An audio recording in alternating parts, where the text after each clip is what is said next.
sleep disorders. And of course, I know since like forever, we've all been hearing that for optimal health, you do need to get qualitative sleep. But how important really is sleep to life? Taking it from the perspective that a lot of people say for you to be successful in life, you have to work, and do away with sleep. So our doctor is with us today, and we'll be looking at a lot of the issues surrounding sleep and what you can do really in case you're having problem with your sleep pattern. Joining us from the Lagos State University Teaching Hospital, he's a senior registrar, psychiatric department, Dr. Victor Osakwe. Good morning, Dr. Osakwe. Thank you for joining us on the show today. Good morning. Good morning, doctor. Thanks for being a part of the show. Yeah. Wow, you look like you had a good night's sleep. Yeah, of course. Because you're beaming with I smiles. wish I could say same. I do enjoy it. Yeah, I had a enjoy good it, night's yes, sleep I love too. it, Yeah. All right, so let's talk about sleep. You know, how very really important is sleep, you know, to us as human beings? Yeah, first I would like to, well, most of us know what sleep is because most of the time we partake in sleep. But I would like to just say what it is. It's actually a recurring state, you know, of a recurring state where you are less conscious or aware of your environment. You know, it's recurring, it's a normal thing. And it's very important to everyone to usually to get enough sleep. And the importance of sleep are quite numerous. They range from physiological, it have to replenish us physiologically, they have to replenish us psychologically as well. Sleep helps our memory to function better. You know, sleep is, it's a lot of things. It helps to replenish us physically. You know, when we're fagged out or tired, exhausted, you know, we sleep, we get our strength back. You know, emotionally, when we're drained, it helps to replenish our emotions.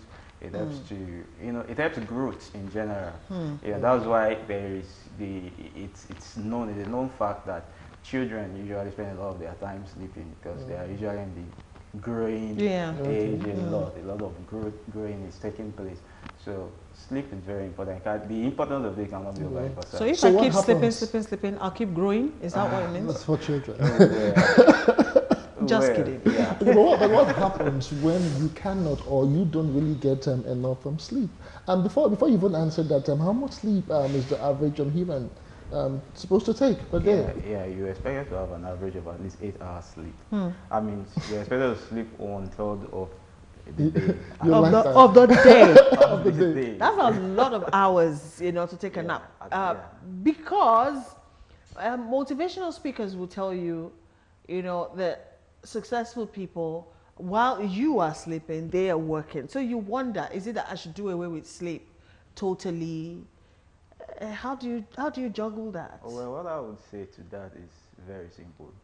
If you have 24 hours in a day and expectedly to have your body function maximally, you need your body, your mind to be successful. You need your mind to be maximal as well. You need your mental powers to be maximal. You need your emotions. You need your body to be all maximal. So I would say if I have to sleep just 1/3 of the whole 24 hours in a day, why? I'll give that to sleep and I ensure I make full use of the other hours we have. What if perchance you just cannot really afford to get an 8-hour sleep? Can you? This is funny. Can you roll over? Can you roll over this? For instance, let's say you had like 4 hours sleep today, being Wednesday, and you didn't sleep much. Or maybe tomorrow, could you take like a 12-hour sleep to make up for the 4 hours that you lost? Well, there's something we know that generally when you deprive yourself of nighttime sleep, nocturnal sleep, some of the body has a way of, you know, adjusting. Yeah. Now, most of the time during the day, you may not be fully awake, which is the reason why I said you need to try and get that sleep to be maximal in terms of functioning during the day. Some people would even take naps during the day. Okay, you slept like 4 hours at night, and during the day take a few naps like that when you should be probably active or doing something. So the body has a way of adjusting it, you know, ensuring you get good enough sleep. And if you don't get much sleep, what happens to you? Well, like I said, some of those functions will be impaired, like emotional functioning, your overall mental state could be affected, your physical, you know, functioning could be affected as well. And some of the times you could even start feeling distressed, Okay. you know, yourself. You could start feeling distressed yourself. And most times people who complain or who come around having sleep disorders, when they come because they are now beginning to have problems with inability to function maximally in terms of their occupational functioning, social functioning, and the likes. So it usually would affect all those spheres, almost every sphere of your life. All right. Yeah. Okay, let's get to the core of the topic now. What are those factors, that are grouped under sleep disorders? Yeah, well, sleep, in order to group sleep disorders and to help us understand it very well, I would want to say sleep in itself is divided into two broad groups. Okay, as in the whole sleep is divided into two stages. We have the stage where there is rapid eye movement while you're sleeping. While you're sleeping, yeah. It's called the rapid eye movement sleep. And then the other stage, which is the non-rapid eye movement sleep, which is the stage where you don't have rapid eye movement while you're sleeping. So it's been classified into, sleep has been extensively studied anyway. So these have been studied using also things like the electroencephalography and all that to measure activities that take place during sleep. So we have for the non-rapid eye movement sleep, which I may want to abbreviate as the non-REM sleep. There are about 3 stages presently, and then the REM sleep. So sleep makes a total of 4 stages, and you are expected to go through the cycles repeated about 4 to 5 times in one night. Yeah.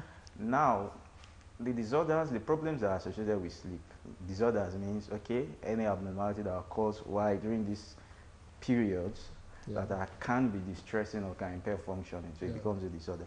Now, you can have 2 sets of these disorders, broad classifications. Those that occur during the REM sleep and those that occur during non-REM sleep. Those are some of the disorders you can classify it that way. But I think a better classification, which I think people will relate with a lot more, would be to say there are things we call the dysomnias, which are problems that's sleep conditions that causes distress as a result of either getting too much sleep or not getting enough sleep. So the dysomnias, we brought 2 broad groups there are the insomnias, which most people can relate with, and then the hypersomnias. That's on that classification. Then another classification is now what we call the parasomnias, which are usually any activity, abnormal activity, unusual activity that occurs during sleep. And that can occur either in the REM sleep period, the non-REM sleep period, or during periods of arousal, you're trying to wake up from sleep, or during periods of sleep-wake transitions. So any activity that is abnormal that occurs during any of these periods, I listed 4 periods, REM, non-REM, during the arousal period, and then during transition from sleep and wake. So whatever abnormalities that occur during those periods are classed under a broad group called the parasomnias. Okay, let us take it bit by bit now for just purpose of clarity and understanding. You've just talked about dysomnias. Let's talk about the one you say a whole lot of people can actually associate with or relate with rather. Insomnia. How come you want to sleep, you try to rest your head, you do all things, some people even try to knock themselves out. At the end of the day, they can't really get to sleep. Yeah, and that's why it's become a disorder. What causes it? Yeah. There are quite a number of causes of insomnia. Now, broadly, you want to classify into 2 classes. The ones we call intrinsic causes or internal causes, and the ones we call extrinsic causes or external causes, the ones that are external to you. Now, for the external causes, it's varied. That could occur when people do not have inadequate sleep hygiene. As in, by that I mean... They have hygienes for sleep? Yeah, there's something called sleep hygiene. Oh, really? Hopefully you would have the time to talk about that. Yeah. I'd like to learn more about that. Yeah. Yeah. So when somebody doesn't have inadequate sleep hygiene, that means in what a layman would easily understand, it means that your sleep habits are not appropriate. You don't have good sleep habits. So that's one. Those are some things that can be causes of external causes of insomnia. Other external causes could be work related, things like the shift sleep disorders. People know about the jet lag. Those are things that could have, those are external causes that can cause sleep problems. Then we also have the intrinsic one, the internal causes of sleep disorders. There's something we call primary insomnia, where most of the time the cause may not be known, but the person is not able to get enough sleep. And then as among the intrinsic sleep causes of sleep, you can have two groups of people. People who have, they actually have real insomnia, like they actually having sleep problems. The others who have what we call like conditioned insomnia. I get I get sleep, but I feel that I don't get enough Like sleep. I don't I get feel enough sleep. unrefreshed. Yeah. Now, usually Okay, such yeah. persons, when they come, when you're trying to get a second party information, they tell you, this guy sleeps, he sleeps for 8 hours, he sleeps for 12 hours, and you know, but the guy is telling you that, look, I Doesn't don't get feel- Doesn't enough feel sleep. rested. So Yeah. that's, they call it, you know, conditioned insomnia. And then we also have the other group where you have real insomnia occurring from, you know, causes that you may not be able to actually pinpoint, you know, basically. And that is that about the insomnias. Okay. Yeah. All right. So, what is it really that is responsible for you not feeling refreshed after you have slept? Yeah, that may. And of course, you didn't drink, so it's not like you have a Yeah. hangover or something. Yeah, that can occur. That occurs with people sometimes who have, when you meet such persons, you want to interview them and get a good history. You may find out that they have some certain lifestyles that may be responsible for that. Okay. You know, some certain habits, use of a lot of stimulants during the day, stuff like that, can make you at night you sleep and you actually have this subjective feeling of not getting enough. That happens as well. You know, for people who have insomnias, generally, they come to you and they tell you, people generally just come and complain, oh, I can't sleep too well. But we know that they tend to, when people come to you, there's some guidelines you look at. Okay, the person is able to tell you, for 3 times in a week or 3 nights in a week, I'm not able to sleep, and this has been continuous for up to a month or for a sizable period of time. And I see that, I say, okay, well, yeah, we have a problem. Usually most people will come because either it's because of the distress it's causing. I'm feeling distressed, I don't get enough sleep, or maybe the distress may be coming from just not getting enough, or maybe coming from my functioning. I just like, okay, I'm beginning to have issues with my boss, I'm beginning to have issues with my family a lot, and I'm bothered, so I come to you and like, they come to us and say, oh, look, this is my problem. Now there's also another class of insomnia, which I didn't mention earlier, which can occur secondary to medical conditions, can occur secondary to psychiatric conditions, you know, and they are varied. There are certain medical conditions that can make you not sleep well. People who have chronic illnesses, some persons with diabetes, some persons with hypertension, some persons with CNS disorders, as in terms of The nervous system. nervous system problems can actually have difficulty in sleeping too well. People with seizures, epilepsies can have problems with sleeping well sometimes too. And then for So this, usually there's an underlying factor. yes, but not always. Not always. Not Okay. always. Some of the times you may not be able to get any factor, any underlying factor. Some of the times, Okay. and that's All why right. it's called primary insomnia. Okay. Yeah. All right. According to what I'm reading here, an estimated 20 to 30% of adults have obstructive sleep pattern, which is a lot, which means that a whole lot of people are actually, you know, not getting qualitative sleep as they should, which is not a good thing. But let's look at some of the other elements, you know, of sleep, like snoring, sleepwalking, sleep talking, Yeah. you know, and the likes. Yeah. Yeah. What happens? There's a class of sleep problems, abnormalities, as in among the insomnias, cause of insomnias, which is, we call them the obstructive sleep apnea.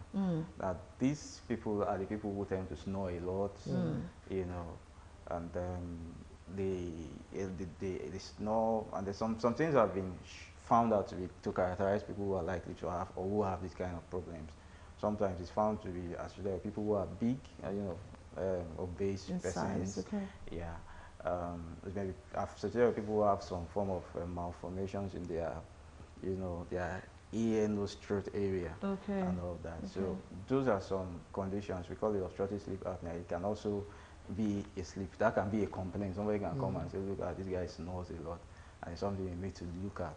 Then the other things you mentioned, the sleepwalking, sleep talking, and all that, those fall into the groups we call the parasomnias. Remember I said parasomnias are any activity, abnormal activity that occur during sleep. During sleep. It can occur at any stage. Yeah. We have this something called sleepwalking, which people call somnambulism, which is actually it's a situation where somebody who is supposed to be sleeping, who is presumed to be asleep, gets out of bed and probably starts walking around. Now, this usually occurs during the non-REM sleep, because around that period, that's the non-rapid eye movement sleep. That's usually the period where you still have a lot of muscles, your muscles, you still have good tone in your muscles, and so you can actually have movement while you are sleeping. Now, when this happens, it's funny because you sometimes hear a lot of things, terrible things that these people could do when they're sleepwalking. And I know some persons would have seen movies where they try to depict sleepwalking and then probably talk of people committing crimes while that is happening. It's a situation which most people find it's very distressing if it's happening to you, because you do not know what. It could be dangerous. Yeah, Potentially dangerous. Yes. The chances of harm is very high to self, first of all, before you're even talking about to others. Yeah. But ordinarily, what would cause that? I mean, why would you sleep at the end of the day? You're standing up and moving from one to the other, even reaching out to the fridge to get a soda or something. That's even nice. I mean, if I can get out of bed and go get a drink and come back and sleep, that's good. But some people end up in funny places. I have a cousin who once, we found him in the bathroom. And he was still sleeping, so it could be really dangerous. Is it curable, by the way?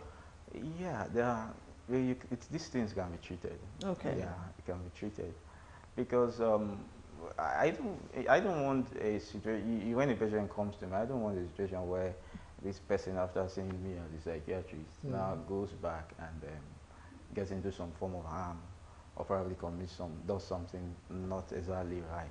So what we usually do, there are medications you can give. Okay. And these medications are expressed to kind of that stage of sleep, which is a non-REM. It does something to it that makes you have a shorter non-REM sleep. That way, you're not able to have all those activities and all that. And some drugs are given. The antidepressants can be given. Okay. Yeah, which can take care of that. Okay. What about another scenario of I think it's called is it restless foot syndrome or something? Because some people, they're sleeping at the end of their feet would never be at rest. They're always forever moving it. I don't understand. All that. These are all parasomnias. They occur. They happen. There are a lot of them. There's the confusional arousal state or sleep disorder. The person comes out. It's probably this can happen. You look at the person awake, but he's completely not awake. He's just talking to you and saying all sorts of rubbish. You think the person is fine. And he's asleep. Yeah. And then those are some sleep disorders, some parasomnias that people are very bothered about. But what we do, one thing you do when you find such patients is, first of all, after you've done your thorough assessment, and you want to explain to the person, because it really helps when I get to understand what's going on with me. So when I understand fully, then I'm likely to follow up with the treatment plans and what we intend to achieve. So if I draw up a treatment protocol with you as a patient, having explained fully what is happening to you, you're likely to follow through. So these things they occur. The sleep talking also is another parasomnia that occurs. People just talk and say a lot of things while sleeping. I know of someone who when I wake up somewhere in the middle of the night, I just hear the person saying a lot of things, and I'm like, in the morning I was like, look at what you were saying. That is just record the person. usually they tell you that, yeah, and the characteristics is that usually they are not really aware. They will not be able of to what, tell of what you. What they've they're said. doing. Yeah. Okay, all right. You know, sometimes I wonder if children sleeping, if it's okay, if it's acceptable for children to sleep anyhow, you know, because kids can fall asleep anywhere, anytime. I have a child who falls asleep upside down, you know, like sitting on a chair and he's hanging and then he's asleep. And then you wonder, you need to come out in the middle of the night and see your children the way they sleep. Your heart will stop for a minute, like, is he still alive, you know? So you have to do a lot of rearranging. Is it okay? You know, the way children fall asleep, you know what I'm saying? You have to do a lot of rearranging and realigning, you know, so that they can breathe properly. The rearranging it's good because the aftermath of, okay, the child sleeps funny and wakes up with some kind of body pain and all that. But like I said, sleep in the sleep state is a recurrent state of inactivity. So that child is inactive and apparent lack of awareness of your environment. So that's what explains the funny way people sleep at times, you know. Some people cannot even sleep on the same bed with them because at the end of the day you might end up having a bruise or something. Yeah, these are some of the things you notice amongst, you know, like you're talking about restless leg syndrome. Some people, while sleeping, they have increased skeletal muscle activity. Wow. There's a stage of sleep where those activities are more.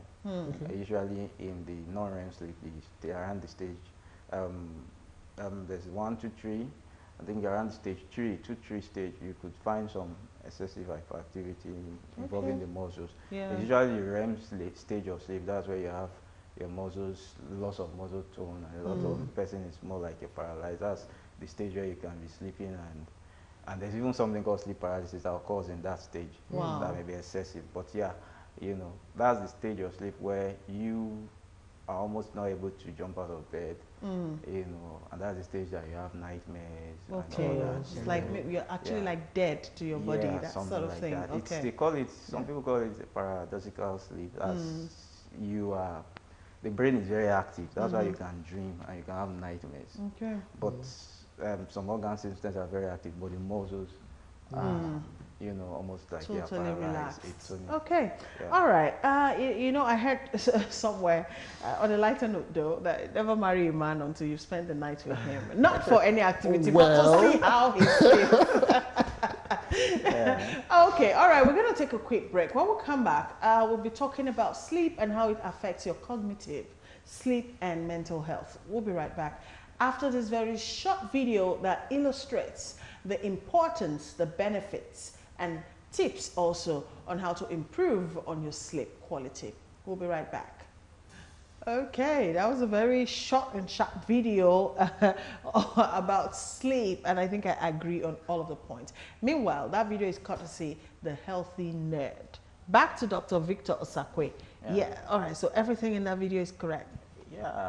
Yeah, absolutely. A lot of those tips on sleeping well, sleeping effectively on that video are what comprises of what I was saying earlier, the sleep hygiene. Sleep hygiene, majorly those are having a pattern. You know, keeping your bedroom cozy. You know, you always have the when you always feel sleepy when you're in a place that's cozy, not too lighted and all that. That's important. You keep your room a little bit dark. Because like the hormone called melatonin is a sleep hormone. It initiates the function of that is to initiate sleep. Usually when there's darkness around, it tends to increase in levels. So you just feel sleepy. It triggers that hormone. So sleep time. Triggers. So you know that's important. And other things, there are things there which I think wasn't mentioned as part of that video. Having a sleep time. Okay. Yeah, you can actually make up your mind. Okay, decide this is the time I want to be sleeping. This time I want to be waking up. So you can have a sleep time. For instance, you say okay, 10 o'clock. You want to start sleeping 10 o'clock. It becomes your sleep time. Which is so. And usually you now have something called preparation for sleep, which are some of the other things there. Doing some activities 30 to 40 minutes before you sleep. Yeah, it's called like winding down. So 30 to 40 minutes you now wind down and then sleep off around 10. So you can actually, some of those activities are not strenuous activities, light activities, no activities that makes use of your That require too much too of much your, mental yeah. function. You just sit down. It brain can work. be like Okay. sitting Yeah. down reading a novel or something you like to read, watching the TV, listening Well, to some people actually just want to listen listen to to some music. cool music. Yeah, Yes. it's encouraged. Some cool music, that can just be part of what you Interesting. do as winding. Okay, but then again, no, is there anything like excessive daytime sleep? Some people could sleep for Africa during the day. Yes, yeah. I classify the dysomnias into two. The insomnia, which is you're not getting enough Okay. sleep. Then the hypersomnia, which means you are getting more than More enough than enough, sleep. okay. Yeah, hypersomnia can mean too much sleep at inappropriate times, Okay. or even in the time which is appropriate, which is night time, you are sleeping too much. So that's hypersomnia. And there are a lot of, you can also look at it in terms of the intrinsic factors, extrinsic But what I really factors. want to understand is, some people can actually sleep for very long times during the day, and at night they don't sleep. Yes. What are the effects? Now, the issue there is that once you've had some sleep during the day, it can alter your nighttime sleep. Okay. Now, but there's also a disorder which is called a sleep-wake, circadian rhythm sleep disorder, which is, the circadian rhythm is, okay, that I'm awake during the day and then night, naturally I should go to sleep. But there's a disorder of that rhythm where you want to sleep at other times and you're staying awake at the time when you should sleep. So that is also a condition that can also require medical intervention. Yeah. Now the hypersomnias can be quite disturbing. Yeah, we see a few of them come to our clinic and tell you that, look, I just can't help but not sleep during the day. I might just stand, I might just be standing and I just sleep off. I'll be walking around and I just sleep off. And Isn't that a disease? Yes. I learned in school about the tsetse fly. We used to call it tsetse fly. It's tsetse fly, you know, like if you're bitten by the fly, it makes you sleep all day. Yeah, there Yeah. is that the sleeping sickness, which has been attributed to tsetse fly, but there are recognized entities that's where you sleep too much, and we have examples which are things like narcolepsy. Narcolepsy is a condition where people actually tend to sleep a lot. You sleep a lot during the day. It's a tetrad. There are 4 symptoms. There are 4 things that happens that make up for narcolepsy. So somebody comes to you and says, yeah, I sleep a lot during the day. And there's something called cataplexy, which is you just suddenly fall. No, if you sleep, you can fall asleep anywhere. Anywhere. That is, you're standing, you're sleeping. But there's also this sudden loss of muscle tone. And the person complains of having to fall down, maybe in public places and all that. Cataplexy, yeah, it's not seizure, it's not an epilepsy, but you just lose muscle tone as part of the sleep, probably as part of the sleep process. There's a stage of sleep where you actually have low muscle tone. Yeah. Then you can have sleep paralysis as part of that. Speaking of I won't call it paralysis. Some people actually sleep like logs. As in when they sleep, they're dead. They are dead. You do everything to try to make them come to. They don't. I mean, is it something one should be worried about? Well, there's a stage of sleep where you're expected to sleep deep sleep. I don't sleep that deeply. If you call me, no. You even hit them and everything. They don't rouse at all. Because your non-REM sleep, stage 3, is actually a stage of deep sleep. Yeah, some people say that that's the stage where a lot of nutrients, a lot of activities, a lot of replenishment, a lot of things are done to your body to keep you healthy. And it's thought that children sleep almost 50% of their sleep time is that non-REM. Although for adults it starts becoming smaller, about 20-25% as you grow older. Now, that may explain that deep sleep thing. But I need to make something clear. When I was mentioning sleep paralysis, it's not the same thing as that. Sleep paralysis, the person actually probably is in a state, either in a fully awake state or close to being awake, but he knows that I can't just move. So the paralysis is more with the muscles. I just can't move. Yeah. I think I was already out of sleep. I'm not fully asleep, while waking up, but I just can't move. And it's a problem. That's what happens. There's a 4th thing that happens, which is very funny. People who have narcolepsy. I talked about sleeping excessively, I talked about the sleep paralysis, I talked about the cataplexy where they suddenly fall. The 4th thing is that they tend to have what we call hypnagogic hallucinations. Big name, but I'll explain. Around the period, they sleep a lot during the day, so they may have a lot of it, but around the period they are going to sleep, they are just about to sleep, they just see something or hear a voice, which is not, as in they hear voices of unseen persons or see things, just have an hallucinatory experience. Now, that may be very disturbing for some people. Some people may have, if they have that, they may think, they may be managing their sleep problems by taking a lot of caffeine, so they are awake during the day. But a few times they tend to still have those daytime somnolence. They tend to now have, that may be just the reason why they will come to you and say, look, I sleep excessive, I thought I was dealing with it, but I also see things and hear things as part of the whole disorder.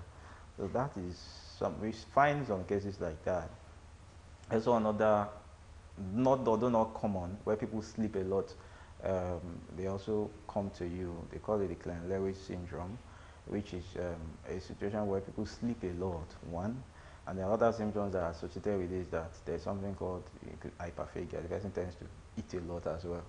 I think you saw from, when you get too much sleep sometimes, and then you get too less sleep sometimes, it can affect your eating. So there's a syndrome that is recognized, where you can not, when you tend to sleep a lot and then you eat a lot. And also a third symptom that may be associated, they call it sexual disinhibition, can be associated. It forms a syndrome, the Klein-Lewis syndrome. It's also something we see from time to time too. Though rare, but it's a recognized entity. Wow, it's a whole lot. Okay. All right, let's quickly talk about how sleep affects your mental health. Yeah. Well, for optimal mental health, you need to really get good enough sleep. Like I listed earlier, that sleep does something to your psychological makeup, your physical well-being, your emotional well-being, and these are factors. These are all factors that help. It helps helps you to consolidate memory. It helps you to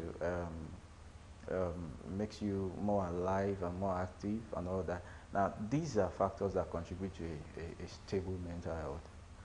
Now, when you don't get sleep, well, there's a caveat. I need to explain this way. As part of as part of being a cause of not sleeping well, of having sleep disorder or sleep problems, they can be as a result of mental health problems. Like you have a mental disorder already, and so you're not sleeping. It can affect how you sleep.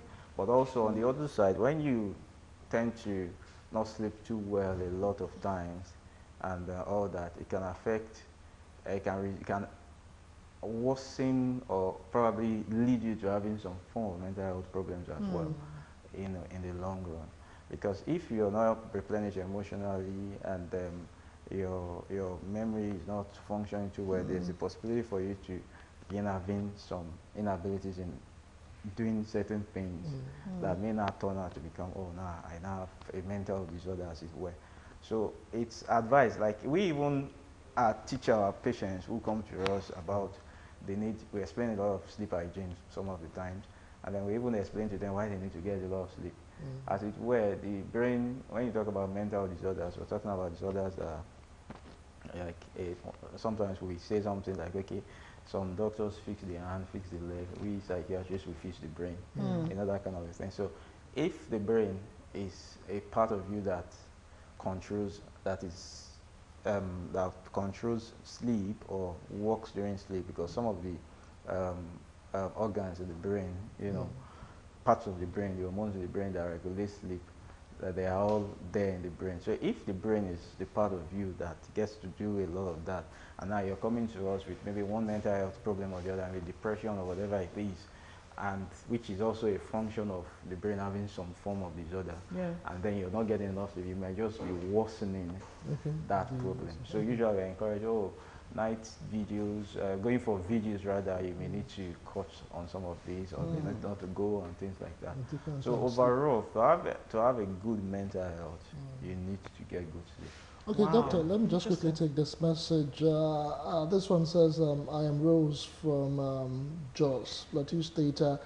Doctor, okay, sorry, I have been using some drugs to help me sleep for a while. I don't know if there are any side effects to that. Yeah, of course there are side effects to use of medications to fall asleep. As a matter of fact, if you come to me with any sleep, like I must make it very clear, with any sleep disorder, the first thing that comes to my mind is not medication. Medication is good, is important.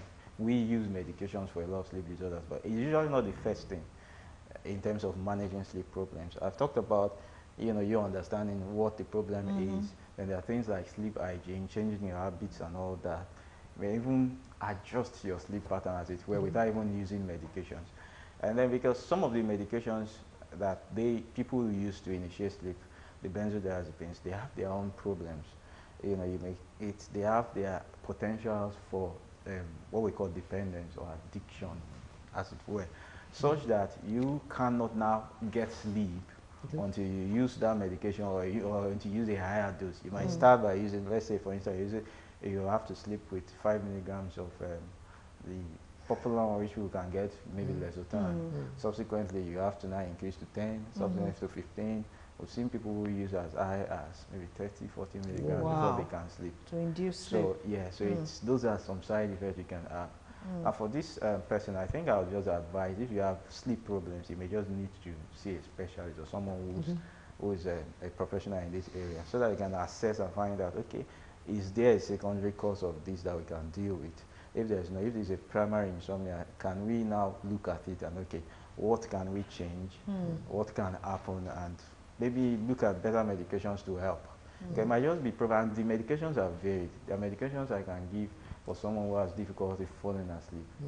I didn't mention earlier, but insomnia, as it were, not being able to sleep, there are different stages. I have problems not being able to initiate sleep. I have problems not being able to sustain it. And I have problems not being able to continue sleeping. So we have the early insomnia, intermittent, and the late ones. And there are different drugs we can use. So when you meet a doctor can say, okay, I think this is one you should use. Your problem is just, once you sleep, you have slept. Yes. It's just to start, okay, this one may be better. And, stuff like that. So I would think that person should see a psychiatrist. Okay. All right. It's been exciting having you, Dr. Sakwe, on the program today. So yeah. And really, I think I've learned a thing or two more about sleep. I don't have a problem falling asleep, really. Yeah, and considering the fact that I take a lot of caffeine, yeah, one would expect me not to, but I do sleep. I sleep a lot, but, I think I need to improve on that. The issues are with, people tend to have issues more with nighttime use of caffeine. Yeah, use of caffeine, okay. If you do that, you may have problems sleeping. Yeah, but all right.